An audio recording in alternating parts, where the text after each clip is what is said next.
স্বীকার করতে সৎ সাহস লাগে, শীতকালে আমি ব্রা পরি। শুধু শীতকাল কেন, তুই তো বছর কোনোদিনও ব্রা পরিস না। আর যদি কোনোদিন ভুল করে ব্রা পরে ফেলিস, সেদিনকে আবার জামা কাপড় পরিস না।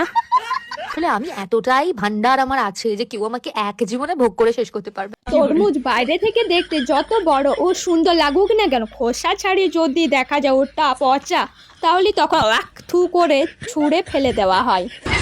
হ্যাঁ, আমি বেঢপ দেখতে কোনোদিনই লাগবো না। বেড হক না, তোকে দেখতে লাগে। থেকে বাবার বয়সী লোকেদের কিন্তু বেশি চুলকনি। ঈশ্বর সাধনা সামাজিক কাজকর্ম না করে আমার বুক পাচার জিম করা ভিডিও দেখে। ওনারা তোর ভিডিও দেখে এটাই মনে করে যে থ্যাংক গড ওরকম কুলাঙ্গার সন্তান আমার বউয়ের পেট থেকে বের হয়নি। ঠিক বলেছেন, আপনার বুদ্ধি ভালো। সৌনক আমাকে প্রচুর খাওয়াই দাওয়াই। বলছি কিভাবে খাওয়ায়, বসে খাওয়ায় না শুয়ে খাওয়ায়?